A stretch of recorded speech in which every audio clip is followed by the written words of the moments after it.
Hello, everybody. How's everybody doing today?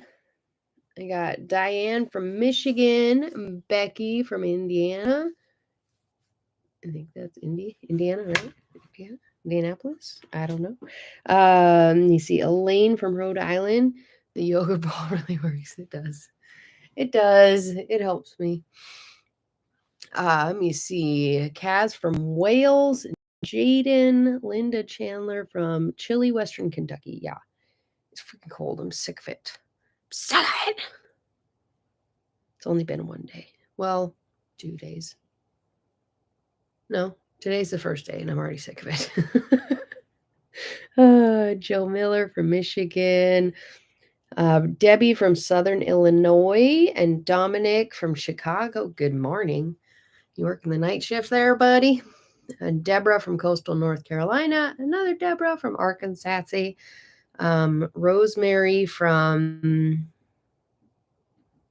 Mississippi. Jean from Pennsylvania. Holly from Wisconsin. Troy from Bedford, Texas. Grow Life Society from Denver.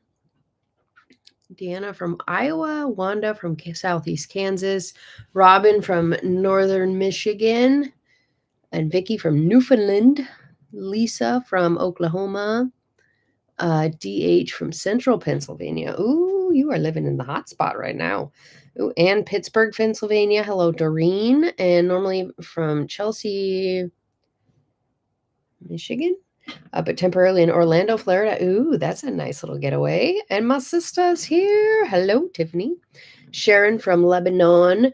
Oh, you are close. You see, I made your refrigerator sliced onions today. Nice, very nice. I didn't know I had a refrigerator sliced onion video, so that's good. I know I have a pickled one, but I don't think I actually published the video.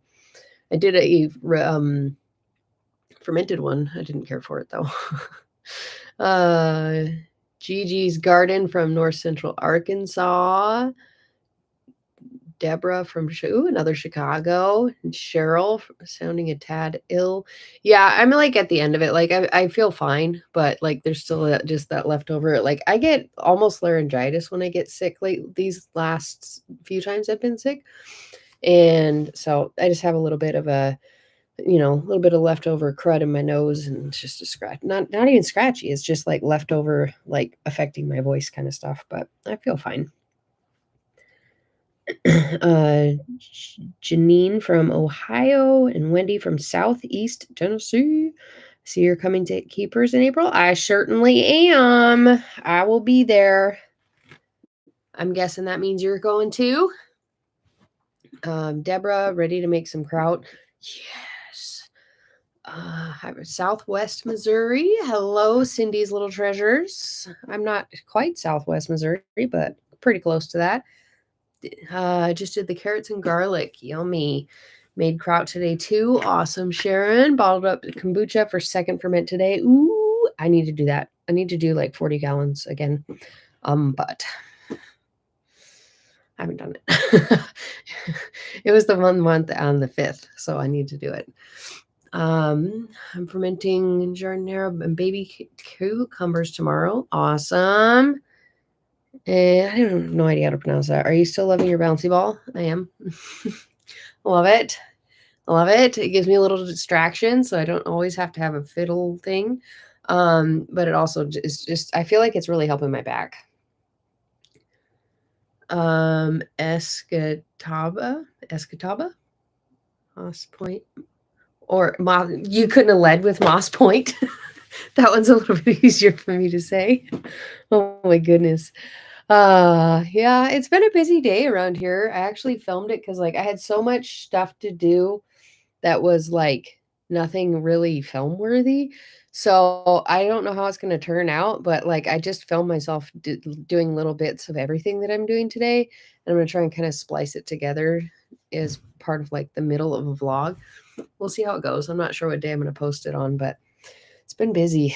I filmed and edited and posted tomorrow's video for my next submission for the Make It March collaboration. And then as I'm almost done with a vlog that I filmed. Like half of it's got Malachi in it. And I'm just trying to insert the subtitles because much of it is very hard to understand. And I don't want you guys to be like, what? So, and I don't want to cut it out. And if I amplify the sound, it gets all muffly. So I'm just working on the subtitles. Yesterday was Ferment Drink Day. Started new batches of kombucha, milk kefir, and water kefir. Lots of second ferments on the countertop. Love it. Central New York. Hope it clears up soon. My last batch of kraut, the turmeric had mold. Oh, I'm so sorry. 37 cents for a kraut. For cabbage. Oh my goodness. Oh, there's the yawn. Have my kombucha on day 8 now, and honestly don't know what to do next. Wait longer. 8 days is not enough. You're not going to get much of anything at 8 days. You really want to go like 2 weeks. Oh, from far away, my eyes look bloodshot. I'm like, what is going on here? They are not. You can't look at the camera and look at the screen at the same time. Let me see. A bouncy ball last night with Darcy and Lisa. Too funny. I sometimes I don't even realize I'm doing it. It's just like, it's nice. I feel like it's also helping with my core, but mostly I did it for my posture. Because I was getting really, really bad lower back pain. So I feel like my hair is an absolute ravaged mess here. But I feel like the ball is really helping with my lower back. I have 2 old injuries that were really bad. Like it like displaced my spinal column. Not like ripped it out or anything, but it looked like if you look at like an x-ray of my spine, it was like straight and it just looked like somebody Jenga blocked one of my either my lowest or my second to lowest vertebrae in my back. And it's just occasionally an issue every now and then. Cut my cabbage for 15 cents a pound. Good grief. What did they spray that stuff with? Making kraut for the first time with the seal cabbage. Love it. Got to make it here tonight from Southwest Missouri. We got all kinds of Southwest Missouri in here. Apple scrap vinegar molded. Oh, that's infuriating. Give it to the chickens. My kombucha is always way too sweet, even if I let it go for over a month. And are there any fermented drinks besides milk kefir that aren't too sweet? Water kefir, maybe. Well, I mean, you could always try, like, what's your ratios that you're doing in that, Dominic? Like, after a month, it shouldn't really be very sweet at all. I'm curious how much sugar you're using. Amy from Virginia, hello. And Katie, hello. Dang R. I don't know what you mean there, Robin. Oh, ads. Sorry. I have no control. They removed my control of that in the live stream, so I do apologize. If you're live, I won't be offended if you hit the skip button. Just got my first fermentation kit. Sweet. Which one? I'm curious which one. There's so many to choose from these days. How do I get my milk kefir thicker? It's mostly thin weight. Let it go a little bit longer. If it's not thick, it's not going to be like yogurt. Like, it's not going to be like super thick. It's going to be like a pourable yogurt. It's going to be like thick milk, basically. You're not going to get yogurt no matter what you do. Well, you can strain it. You can strain it through like a muslin cloth or something like that. Like, you just take the muslin cloth and you put the kefir in it, tie it up, hang it over a bowl to catch the whey, and that can get it thicker. But just for straight fermenting it, you're only gonna get it so thick. Need a half-gallon batch of sauerkraut with some starter culture. For my last batch, 2 tablespoons. The activity in the kraut stopped about 2 weeks. Is it safe to can at this point? Should be. I mean, you're going to kill all the bacteria you just cultured, but you're safe to do it. You can also do, I mean, I would imagine. I mean, you just need to get it to a certain acidity level. But yeah, I would imagine you should be if you added the starter culture. That really makes the fermentation go a lot quicker. Providence Forge, Virginia. We got all kinds of people from like the same location around here. 1 cup of sugar per gallon. That's weird that it's still sweet. What type of kombucha culture are you using? Do you know? Did you just grow it yourself or did you purchase it? How does kefir taste? Kefir tastes like a little bit more sour than yogurt. The one with the water tubes, it has 8 with weights. Those are my favorite. You're talking about The air, oh gosh, the bubblers, like it's got the tube and you put the water in it. It's got a little cap on it and it lets the water air out. I feel like those ones are the least prone to operator error. They're really good, especially for beginners. Do you make kombucha? I sure do. Just started my 3rd batch. Love it. Love it. I sure do.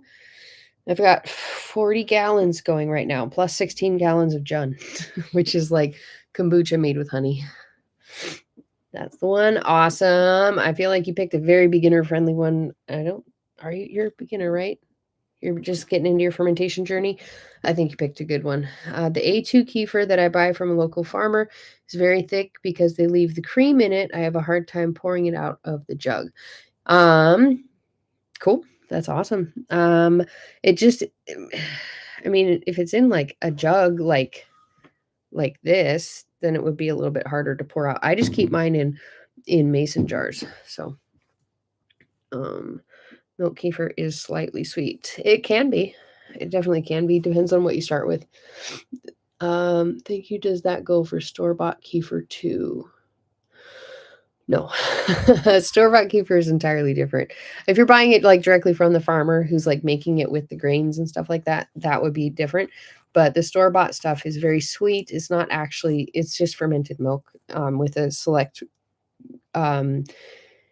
gathering of microbes. It's not really kefir. I don't know how they're even able to label it as kefir because it's not.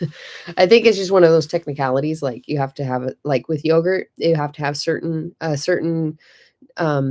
specific strains of bacteria to be called yogurt. So it's probably the same thing with like the technicalities with kefir. But they don't actually I've never heard of a nationwide brand that sells true kefir. But it's still better than not having it, but it's just not as good. My milk kefir grains are so happy. We're alive, tangy and fizzy. Love it. How do I start kombucha? There's a few ways. You can go to the store. You can buy an unflavored, raw, unpasteurized kombucha bottle, like GT's raw, unfiltered, plain, original kind. And you can just like open up the top, put a cloth on top of there, pour it into like a mason jar or something like that has a little bit of a wider, base to it, and let it grow until it forms a SCOBY. And then you would make the kombucha from there. Or you can purchase the SCOBY from like Etsy or something like that. I've just started milk kefir and the difference in my gut is already amazing. Right? Milk kefir is the most powerful probiotic food on earth. Aldi kefir. I don't shop at Aldi, so I don't know anything about that. What's better, milk kefir or water kefir? Milk kefir, 100,000,000,000%. Store-bought kefir to real kefir is probably the store-bought buttermilk is to real buttermilk. I don't really know about that. I don't know what the operation is for making store-bought buttermilk. So you probably would be right though. Cooking late dinner while watching, just finished making sriracha and his next fermented mustard. Awesome. Super excited about the mustard. Sweet. What are the benefits of kombucha and kefir? Very different. Kombucha is more acidic and it's going to help with digestion, mostly through the acids. Not a whole lot of the bacteria survives through your digestive system. However, milk kefir, the bacteria that is inside of the milk kefir is scientifically tested to be the most powerful probiotic food on the planet Earth, like I mentioned. The real stuff, not the store-bought, fake kind, but the real stuff is the most powerful probiotic on Earth, and it has a very unique bacteria where it goes through your digestive system, it survives, and it starts to populate inside of your large intestines, and it starts to populate and reproduce. So if you have a really wonky gut, start very, very slowly, like a tablespoon, if that. And then you kind of slowly, as you feel okay, you increase your consumption of it, and it will actually begin to populate your guts and help with your digestion. And it will just begin to proliferate, and it can really help to reverse a really messed up, just a major gut dysbiosis, but take it slow. Is there any way to make the wire on wire closure jars not rust? I take mine off when I put it in the dishwasher. I'm in the ocean, so everything rusts here. I got nothing. Buy the stainless steel ones. Those ones shouldn't rust. But when I put mine in the dishwasher, I take them off. I don't wash the wire part. How are you? Mustard. I just turned 66 and you remind me of me. Can't sit still. Busy. Yeah. I've accepted that part about myself because I have like ADHD and I've only discovered it in like the last year that I have it. So figuring it out and figuring out how to deal with it has been completely life altering. But one of the things that is very suggested with people is to never sit down. Because when you sit down, it's game over. And I found that to be true. So, and I enjoy being busy. It makes me happy. So I stay very busy. I took the winter and it was the most chill winter I've ever had. I just rested and recuperated after completely burning myself out last summer and spring, summer, and fall. Completely burnt out. Like I had no choice but to just sit there and like I just almost just vegged out for the entire winter. And I'm very glad I did it because I feel very recharged. And so I'm able to just kind of maintain a steady level of constant doing. It's just always doing stuff. So it makes me happy. And I just like to be productive, to the level that I'm able to. Your ADHD is showing. Yes, it is. I started kraut in my place is still too cold. Reassigned a seed starting hot pad. Careful. Be very careful. Kombucha does not, or kraut does not. You're gonna get mushy stuff if it gets too hot. I have a glass canister with a glass lid that just sits on top. Can I ferment with this type of vessel? It depends on what you want to ferment. I wouldn't ferment like vegetables in there. You could put kombucha in there and just put a cloth over the top of it. But if there's no seal and there's no you want to keep the oxygen out. It's not, if it's just like a jar with a glass sitting on top of it, it's not going to be good enough. You can do it, but the risk of it molding is very high. Milk kefir has helped normalcy with my recovery from Ozempic, having screwed up. Oh no, you took Ozempic. Oh, you poor thing. I'm glad it's helping though. Milk kefir started making it back in the fall. We drink about a quart of it per day. Me too. I make it in a quart jar. So there's probably like a quart minus like half a cup to a cup, depending. And I drink that just about every day. Do you make kombucha? If so, what's your favorite flavor to make with your second ferment? Yes, I do. And my favorite is blueberry ginger or lemon ginger. Sorry, I don't have a way to turn off my text ring on. It's synced with my computer and I don't have a way to mute it. Or at least I haven't figured it out. Kombucha is the only one I can drink due to alpha-gal syndrome. Oh no. Is there no way to help my digestion and the health of the intestine? Would sauerkraut help populate it? Yes, it would. Basically, look at how the bacteria is cultured. If it is cultured with oxygen, like kombucha, John, those sorts of things, those ones, there's no oxygen inside of your one. So once you swallow it and it hits your stomach, there's no oxygen for it to survive with. So you want to get one that's cultured anaerobically, like most vegetable ferments, the stuff that you want to keep everything out of the brine. Those ones, a large portion of them will typically survive through your digestion. So just look at it. Just find stuff that is anaerobic bacteria. And that'll do you good. But kombucha is also good. Those acids and all those, like, it's incredibly good for you. It's good for your health. It's good for your gut. Just because the bacteria might not all survive does not mean it's not good for you. You should get a sewing machine and sew quilts. Amazing therapy. I don't have the patience for that. I do not. I crochet and like that was one of my projects over the winter that just kind of kept me happy was crocheting a big giant blanket, and I love it. I wish it was warm. It's not. It's beautiful and I love it. It's the most favorite thing I've ever done.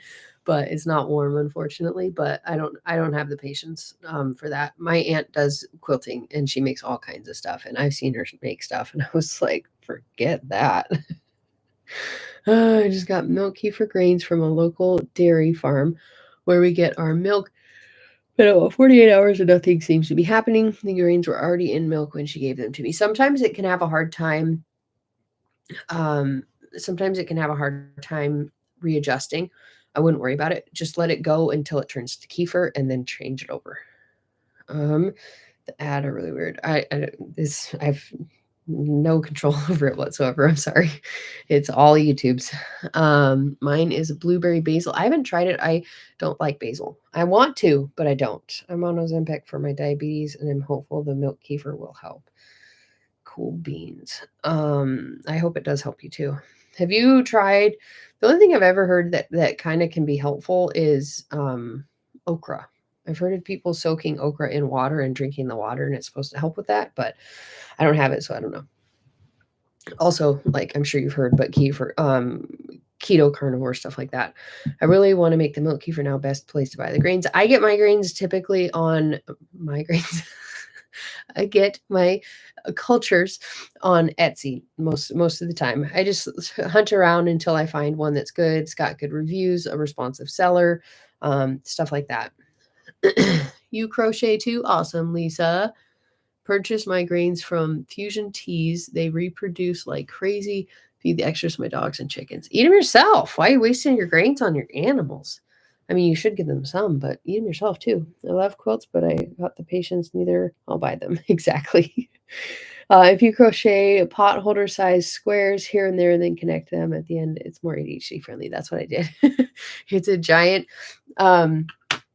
I don't know why I'm looking for it, but it's a giant blanket, and the squares are like just beautiful mosaic looking flowers, all one color. I tried doing, I don't know if they're in here. I tried doing these ones after Jess had talked about them on Roots and Refuge, and 8 tie-ins on a 4-inch square was just, it was testing my patience. I was like, I don't care how cute this thing is. No. I stopped, and then I found the other one. And so that's what I ended up doing. It was a lot of squares. I made it way bigger than I needed to. I took Ribella's pill for diabetes. Some ingredients is Ozempic. Ruined my gut too. Man. Try lemon basil.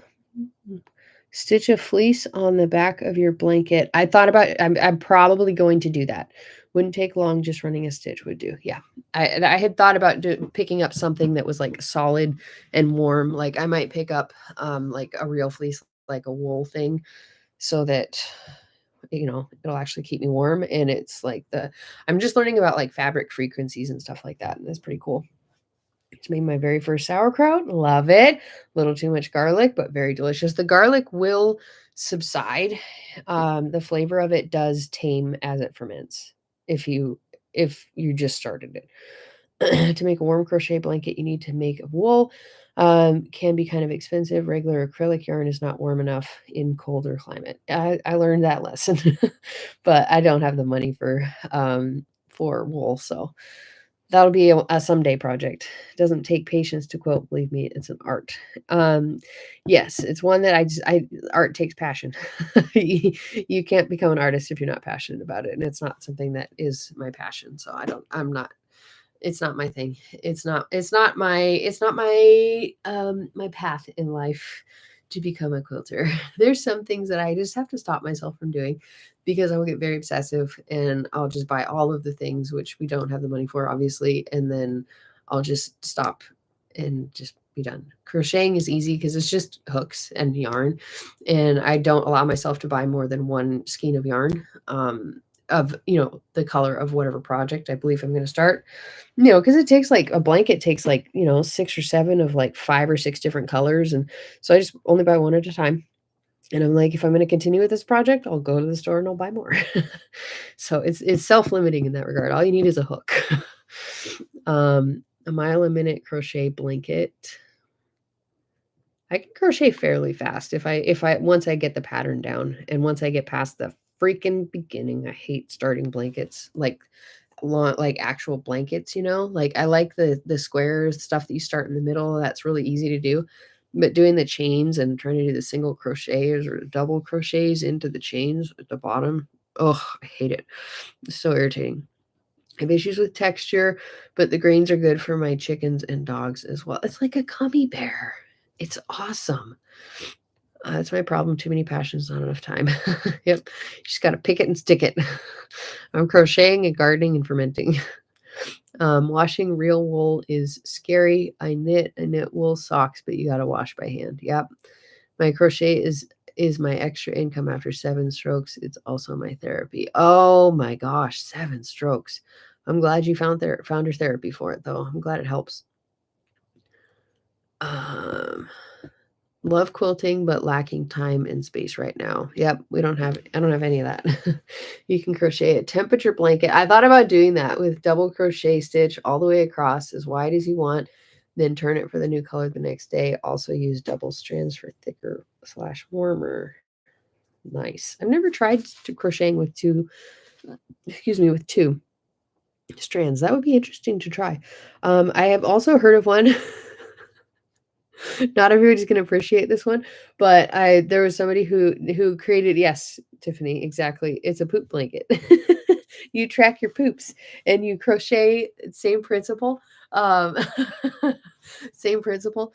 But you track whatever, I don't know how you do it, but you track it and you don't have to create like a poop colored blanket, but it's like the idea of it is, like same as like the temperature blanket, but it's your bowel movements. That's something I would totally do too. I crocheted a tea cozy because I couldn't find a decent one. Nice. I like the yarn that has various colors in one skein. I like those ones too, depending on the project. I only crochet hats and slippers. I've never tried slippers before. A blanket seems like it would take forever. Not really, because it totally depends on the pattern you pick. Like there are some massively talented people out there who do incredibly intricate patterns. But most of the ones that I choose, they're just like 2 or 3 rows repeating. And so you get really quick at it with time. But I do like the ones that have the squares that you end up stitching together because you can take it with you anywhere. And it's just a nice little project. You take your little crochet bag with you and you can go anywhere you want to. So, but the blankets, once they get to a certain size, like you're only going to crochet it in your living room when you're watching TV or, doing whatever you're doing. Half double crochet stitch can really speed up a blanket. Those are quick. 2 strands makes much better and faster blankets if you don't want to get the thick, spendy yarn. Yeah, that thick stuff is very expensive. I'm crocheting a baby blanket for a coworker right now. I used to do that. Anytime one of my employees had babies or people that I knew back when I was working, I used to crochet them blankets. It was fun because it was a quick project and you could find really cute designs, It wasn't very intricate, but it was really pretty. And you could put more detail into those blankets because they were so little. Late again. Hello, everyone. My notification is not notifying me. Oh my gosh. I'm so sorry, Mom. If you set your goal for 1 skein per month, in 12 months, you'll have a nice size blanket and it helps adjust your expectations. That's true. Can't get a shirt or sweater done. I've never tried it. I'm terrified to try one of those. I'm like, what if I get the size wrong and I just have to start over and just frog the whole thing? Bag a Day on YouTube has over 1,200 free, easy tutorials for everything. Cool. Look up Jonah's Hand. This kid's crochet is better than most grandmas. He's amazing. I might have heard of him. I've seen one. He's just a mile a minute, and he just crochets all kinds of stuff. Subject change now. Giant hooks and yarn make a project go much quicker. True. That's hilarious. Poop blanket. I love it. I have SIBO. I'd be crocheting 24/7. See, I have my SIBO gives me the opposite problem. I have SIBO too, and it's like my blanket would be half the size of everybody else's, if that. I'm not a crocheter. I only knit. It takes a lot longer. I tried to learn how to knit, but I learned crocheting first, and it was very annoying to try because everything is backwards and reverse, and it's all this. Everything is the opposite. And I'm just like, it became stressful, and I crochet to relax and to chill as a de-stressor. And so trying to learn how to knit became stressful. And after a fair amount of attempting, I was just like, screw this, I'm moving on. Sit up. Maybe your slouching is making you make the mouth thing. It's probably also because I'm really tired. It's been a long day. Very little sleep.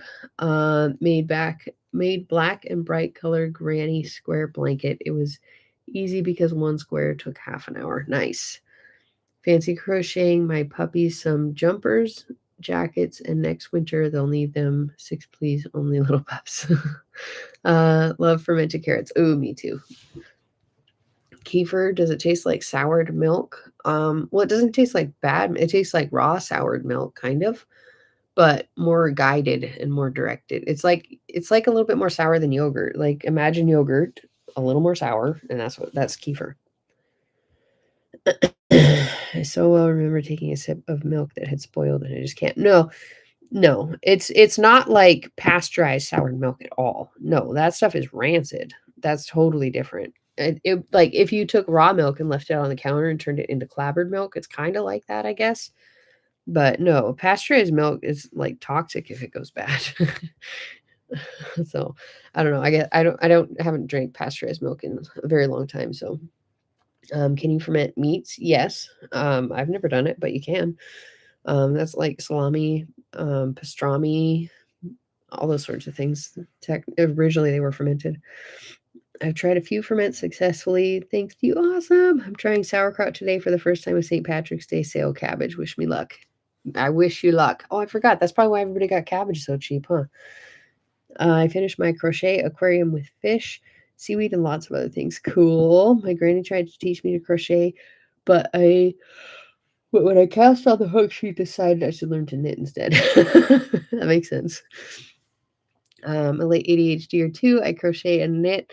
I really enjoyed loom knitting the best. You can use a round, long, or double knit, very warm for infinity looms.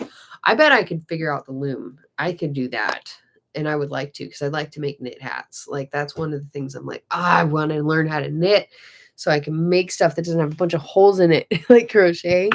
But I just never did. What if your kefir doesn't taste sour? Do I need to leave it out longer? Yes. Wait, there was a sale on cabbage. Darn it, I missed the memo. Yeah, me too. Finished our red cabbage kraut today. Almost cried. Need to get more. Robin, please stop. I don't like to yawn. And when you say it, it makes me yawn. Please, I beg of you, stop. Like, I'm really not joking. Please stop. Finished our red cabbage kraut today. Almost cried. Need to get more red in ready for next batch. I love red cabbage. I just tried it for the first time, red kraut, and it's one of my favorites. Like, it's so good. I had no idea. It's so sweet. Our cabbage was like 75% off in Seattle. Oh, I'm so sorry you live in Seattle. I'm sorry. I'm kidding. I'm from the Northwest, so I'm a little bit north of Seattle. The woman sitting behind me today was explaining to her friend that her doc told her not to eat anything unpasteurized because she's preggo. I took the time to explain what pasteurization is because she said she didn't know what it was. Cool conversation. Yeah, and I think that's stupid. If you get it from a good source, raw milk is very, very, very, very healthy. You just have to make sure you get it from a good source that's not contaminated. I can't always find red cabbage. Can radicchio be fermented? I don't see why not. I've never tried it, but why not? I saw where you said it was sweet and was so surprised. So was I, because red cabbage is not sweet. It's like peppery, and I was shocked that it was sweet. I'm waiting for like all of my cold stuff to like completely go away so that I can make sure that I have like a totally clear taste test. But it surprised me how sweet it was. I was shocked. Red kraut is absolutely beautiful. I added ginger and jalapenos to my red kraut and everything turned red. Yep. I got that. Add some beets to it. That's even more beautifuler. I put a handful of dried apples and blueberries in my kefir for the second ferment, and my kefir comes out with a light.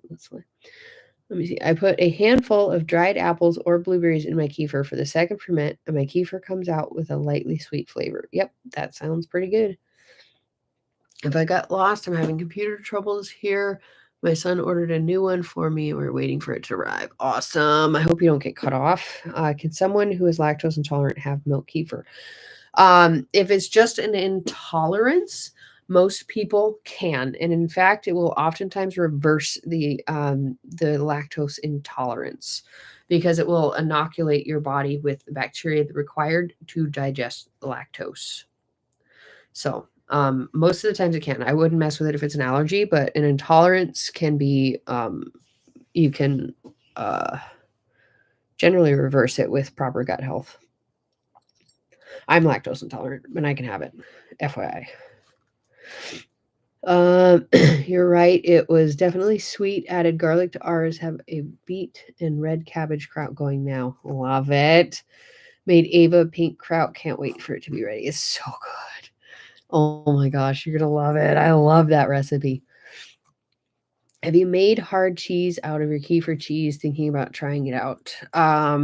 I made it, but it went awry because I forgot about it, and I just ended up giving it to the chickens. I've made it, but I haven't tasted what I made. Radicchio, bok choy, and red cabbage and carrots is fermented is amazing. That sounds really good.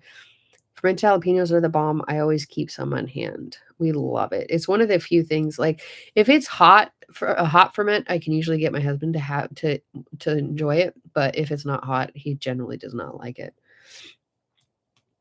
Milk kefir did indeed reverse my lactose intolerance. Love it. I can now drink regular whole milk. I don't know if I can. I haven't tried because we have ready access to raw milk, and so I don't care for pasteurized stuff. I guess I do have pasteurized cream, like heavy cream, whipping cream in my coffee sometimes, but that's about the extent of it. How long do you let your kraut ferment on average? Ours was only 8 days, and it was fabulous. Oh, I go for a long time. Ideally, at least a month. Sometimes I'll just forget about it and let it go for several months. Kind of just depends. Depends on the season. Depends on the temperature in the house. Depends on a lot of stuff. But I don't think I've ever pulled a ferment that early. But side note, I really like things that are incredibly sour. So just do whatever tastes good to you. Make cream cheese out of kefir. It is really good. I'm reactive to any milk proteins, not lactose. I can't touch the stuff. Breaks my heart, and I live in the dairy farm. Yeah, some people are allergic to the protein in it. It's different than the lactose because obviously it doesn't change the protein structure of it. Just jalapenos, nothing else with it. In smaller jars, I assume. Just in normal jars. I mean, I don't make like crocks of it, but yeah, like a pint or a quart.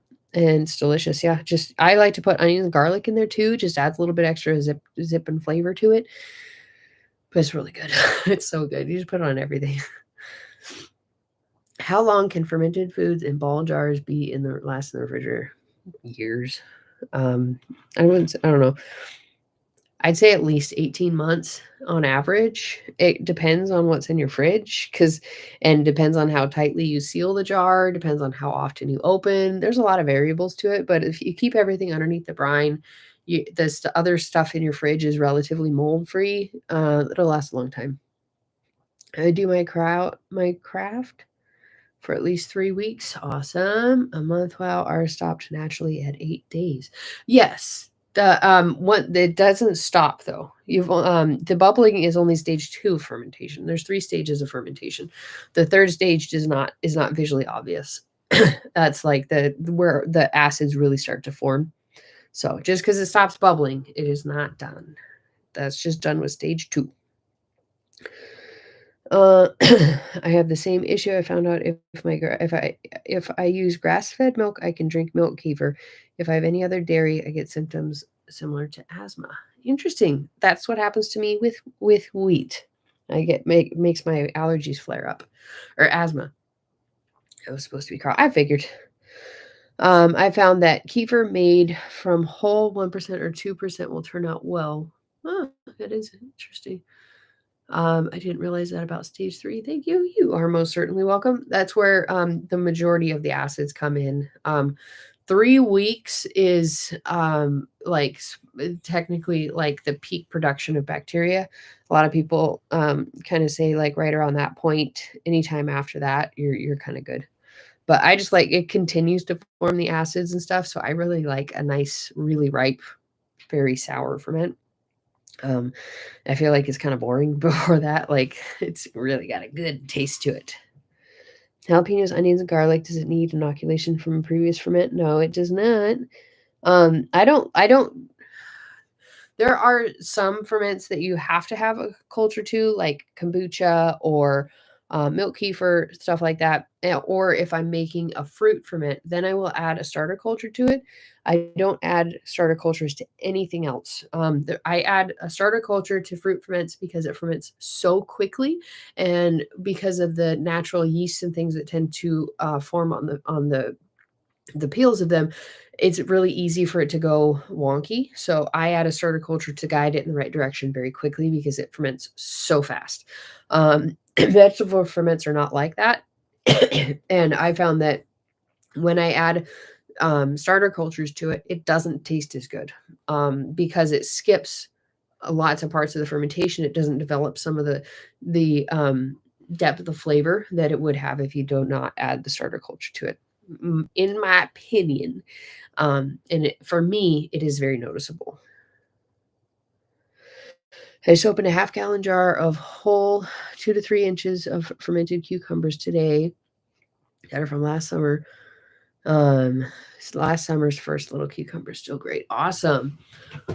That sounds like delicious sriracha you're getting ready to make. I love sriracha.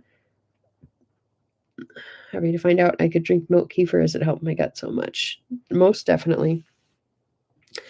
You can make kefir with alternative milks too. I just don't know the process for it. I don't think you use milk kefir grains. I would imagine you'd have to use like water kefir grains because milk kefir thrives on lactose, so it doesn't have lactose in it. It wouldn't really do very well. But I have heard of people doing that. Going to watch your video again, but do you need to keep a SCOBY under the fluid weighted down for kombucha? Nope. If you weigh it down, it's just going to keep growing on top. Like the SCOBY is its own way of protecting what's under it. It grows the SCOBY as a protection. So no, you do not need to. Koji rice and made sweet pea miso paste, totally worth the wait. Oh, I love miso so much. Good to know. No way in veggies. Yep, I don't. And there's not really a whole lot of point because you need to, if you add a starter culture, you need two of, and if you add a starter culture to an anaerobic ferment, you need to make sure it is an anaerobic culture. Otherwise, it's kind of pointless. So I fermented my very first sauerkraut for 2 weeks. It's delicious. Should I have gone 3 weeks? If you like it, have it. It's just a matter of like at 3 weeks it would be more bacterially powerful and more sour. But if you like the flavor at 2 weeks, pull it at 2 weeks. There's no you have to do this in order for it to be, great. So what is more important with gardening, heat or light? What do you mean? I mean, you have to have light, flat out, period, end of story. And are we talking about like supplemental heat or like I need more info to answer that question? I'm feeling fine as I'm sitting in here, my nose is starting to get really stuffy. So I think it might be a little extra dusty in here or something. But I'm feeling good. I'm at like I think I started having a cold 1 week ago. Lasted for maybe like 3 days. It was it's pretty minor. I worked through the whole thing. But it's just the leftover kind of stuff. Neti pot time. It might be. I didn't think about doing that. I should do that. Having jars at different stages is helpful because you can always have some. Exactly. How long is a SCOBY good for? It depends on how you store it. If you leave the SCOBY in kombucha, a long time. But out of the kombucha, not long. So what are these vinegar eels I hear about? That's why you don't want to add vinegar to inoculate your kombucha. They're in there. I don't know how they get in there, but they're in vinegar. Starting a red cabbage and ginger carrot, and also now a jalapeno ferment this week. Awesome. Love having a new ferment recipe going all the time. Me too. I love it. Thanks for answering all the questions. Can you add the chili paste to kraut after it's fermented? Can't think of the name. Gochujang. I think it's gochujang. Yeah, gochugaru is the powder, and gochujang is the paste. I don't see why you couldn't add it afterwards. I mean, make sure it doesn't have stuff in it to kill the ferment. And if you're keeping it in the fridge, it shouldn't really do anything. Great video the other day with Darcy and Lisa. I caught the replay, but I've been really enjoying those videos with you ladies. You mesh well together. I agree. We have a lot of fun doing those. we are part of a few different chats on Marco, and so we kind of mesh well together, and we have a lot of fun with it too. I'm glad you enjoy it. If you're talking about starting seeds into, I'm working on starting a garden, but I have limited funds. So which is more important, a heating mat or a grow light? You're talking about starting seeds indoors. The light is most important, except for tomato seeds. They really don't sprout without a heat mat. Actually, I found that peppers are the only ones that really need heat. But tomatoes are just fine because I started 2 trays of peppers, and I only have 2. I have 3, but I can't find my 3rd heat mat. And so I just put it on the peppers and the tomatoes. The first batch were a little bit slow to sprout, but I restarted a ton of my seeds, and the second one, they're just going gangbusters. So, it might be helpful with the tomatoes, but it's way, way, way more helpful on, peppers. So that's my opinion. Definitely lights. Yeah. Lights are they won't, once they sprout, they'll just die if you don't have light. So definitely focus on lights. If you have a sunny facing window that gets at least 6 hours of sun, if you're really tight on the budget, you don't really need a light. You could get to a certain point, especially this late in the season, depending on where you are, to where you could get them to grow to a certain point and transplant them and put them outside. I mean, and then if it's warm enough, you could just put them outside, like under a jug of, just get a plastic sheet and put them out there. I've never had a heat mat and have sprouted all my seeds for years. There you go. Thoughts on indoor hydroponics? I don't like hydroponic at all. I don't like them because I'm a fermenter, and I like to ferment my vegetables, and the bacteria required to ferment the vegetables are not in hydroponic vegetables. So I feel like they're lacking a lot in that regard because they just don't get natural exposure. So my opinion. I've never used I only used lights, no mats, and I keep my house cold, like 65. Yeah, the lights also typically they'll offer a bit of extra heat too. Never used a heat mat with my tomatoes. Then I start indoors and they grow just fine. Definitely need a light though. Yep. I have found that it is impossible for me to start jalapenos and habaneros without a heat mat. I don't know if it's impossible for me, but I definitely find that the peppers, like, they definitely benefit from heat. They're a hot plant. Like they need heat to survive. Like I won't even put my peppers out until almost June, just to make sure it's nice and hot outside before I even put them in the ground. They like heat. So, but I mean, it's doable without, but yeah. Did tomatoes and peppers indoors a few years without a heat mat. Did shut door to keep room about 75. That sounds good. Make sure you harden off seeds if you're sprouting inside. Definitely. I'm actually doing that right now. Well, not right now. Right now they're sitting on top of my washer and dryer because it's cold outside, so I had to pull them inside. But hopefully tomorrow or the next day, they will be going in the ground. At least my cold tolerance stuff. Never heard of vinegar eels and had to Google. No, I'll be watching for that. Yep. Gotta be careful.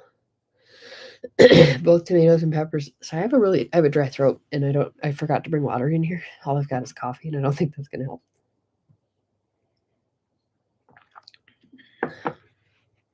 Both tomatoes and peppers are warm weather crops, so probably true for both of them.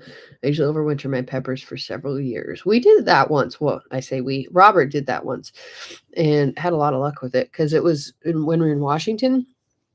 And we just could not get them to like go through the fruiting stage the first year with the really scorching, screaming hot. Like we're talking like Carolina Reapers and stuff. We couldn't get them to do anything. And so he saw that you could overwinter them and he did it and he had luck with it. He grew a lot of them. Last time I researched hydroponics, I couldn't find an organic option, so no longer can support indoor hydroponics. Yep. I'm sure there are organic options, maybe. I mean, there has to be something. But for me, it's like the bacterial part of it because bacteria is part of life. If you don't have bacteria, I mean, there's going to be bacteria, but it's going to be the wrong bacteria when you're growing inside. Anacortes. Oh my gosh. You're from my old territory there. I moved here from Mount Vernon. I grow herbs hydroponically to add to. Oh gosh. I grow herbs hydroponically to add to ferment. It snowed last night, so I'm nowhere near the gardening season. I've never tried growing hydroponically. I've had a few people offer to send me like the hydroponic kitchen gadgets and stuff. I might take somebody up on it one day, but I don't know. I don't eat a lot of veggies, so I don't care if I don't have greens in the winter. I eat mostly carnivore and ferments, so I don't really care. Sometimes I'm like, oh, salad sounds so nice right now, but it's pretty rare. And you just buy the pods for hydroponics and use your own organic seeds. Scared that. Sorry. It's an alarm on my phone. If I don't set alarms on my phone, I get either completely lost in time and like I'll get stuck in a hyper focus for like hours and hours and hours and forget about stuff I need to do, or I'll just flat out forget about stuff I need to do. So I set timers on my phone so I remember to do stuff like lock up the birds and feed the birds and feed the pigs and all kinds of alarms on my phone. Otherwise, I forget. I'm going to take it to the keepers of the old ways. Looking forward to meeting you. Oh, that's so cool. Looking forward to meeting you too. Herbs are best hydroponic. I mean, the nutrient liquid wasn't organic. Gotcha. I like sprouting the best. Super easy. Ready in a week. Sprouting's cool. Is it best to use organic vegetables when fermenting? I only fermented vegetables from my garden, which I grow organically, but I'm wondering if organic is required. It's not required. From what I have researched, if you ferment something for at least 6 days, it can even eat up and get rid of the glyphosate that's on the vegetables. So, I mean, it'll clean it up. I mean, if regular vegetables are all you can afford, get them, ferment them. They'll be healthier. It's better than not fermenting for sure, and it definitely won't interfere with the ferment. I can't think of any pesticide or herbicide that they use that would interfere with the ferment for the most part. It's possible, I suppose, but I've never come across an issue. Salad is good if it's 15% pecorino cheese. That's funny. I'm on my bouncy ball. I'm needing to blow my nose and I don't have a tissue and I don't want to do it on live YouTube. Me too. Broccoli sprouts are my favorite. Aren't those like really peppery and like they got a bit of a bite to them? I've never really tried.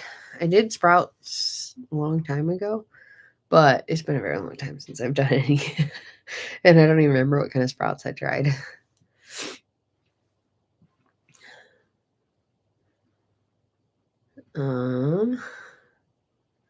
Is my chat stalled? Where are you guys?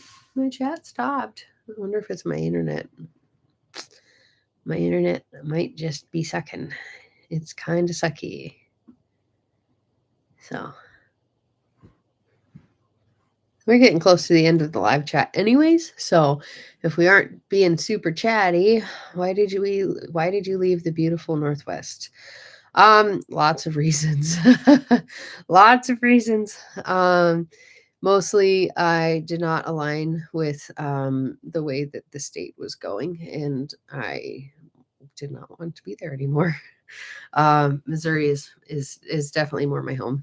I mean, I miss it at times. Like I was I was born in Alaska, but I was raised in Washington. My whole family's in Washington. My dad's there, my extended family, everybody's there. But it just got a little too crazy for me. And I didn't see it getting any better. I just saw it getting worse. And I just wanted to live in a place where I could do whatever the heck I want. And people leave me alone. People are just stopped chatting. Your internet is fine. Okay. It's no big deal. Nonsense? What's nonsense? Can you use a metal spacer for fermenting jars? Is metal bad? A metal spacer? What do you mean? The type of metal depends. If it's reactive, you can't use it. Well, I mean, you can, but it's not going to give you good results. It's going to leach all the metals from it. But stainless steel is generally safe in any regard as far as fermenting goes. I know aluminum is absolutely awful. You should never, ever use it for anything, but especially for fermenting. And I don't know about other metals. I just know that stainless steel is generally considered to be safe. So hope that helps. And I'm not sure what you mean by a metal spacer in fermenting jars. You'd have to explain that to me to understand that further. To push down the veggies to submerge, I see I have the thing that looks like a stainless steel. I would make sure it is stainless steel because new aluminum kind of looks like stainless.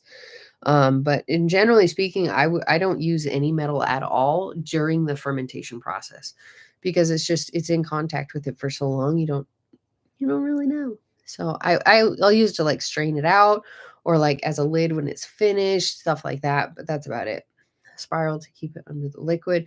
Oh yeah, I have one of those. I've only used it like once though.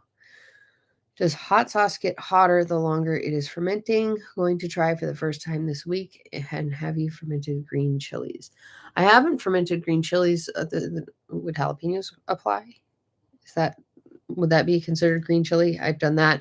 I don't know if it gets hotter the longer you do it, but it's usually hotter than the first pepper for sure. Shot glass looking thing. Oh, I've seen those. I think it's on top of the lid. As long as it's stainless steel, there's not a problem with it. Some of my fermenting jars have that spring to hold down the veggies. Hope it isn't aluminum. I don't believe the ball one is, but that's the one that I have, so I don't know about any other ones. You're starting out, I want to ferment cabbage. What equipment do you recommend? A jar and a rock and a lid. You don't need anything fancy to get started. Just do it. You can also, if you don't want to use a rock, you can use like a Ziploc bag filled with brine. Like don't go and invest in a bunch of tools, and it's this side, a bunch of tools and trinkets before you know that it's something you want to continue. It's very helpful. All the tools and lids and gadgets and stuff, they're very helpful. If you're doing it a lot or if you're very forgetful like I am, they're very helpful, but they're certainly not required to get started. You just need a mason jar, some kind of a weight to hold it under the brine, and a lid. That's all you need. Oh, and salt, yeah. In my experience, chilies get milder as they ferment. I could be wrong. It might just be a taste thing. Like for me, they get pretty darn hot when I'm fermenting them. Although I do have to say jalapenos probably don't get as hot. Those tend to get more tame. Welcome to living slow internet country. Yep, that's me. There you go. Jill, what did Jill ask? Oh, I'm just waiting until the live is done. Then I'm going to go watch your video making milk kefir. Oh, I have several videos on milk kefir. Most definitely. Hello, Leanne. How are you doing? Glad you made it. And pure salt. I feel like I read that one. I don't know. Oh my goodness. I think my time is up here and I need to go blow my nose and get some water. Get rid of this little tickle I got going on in my throat.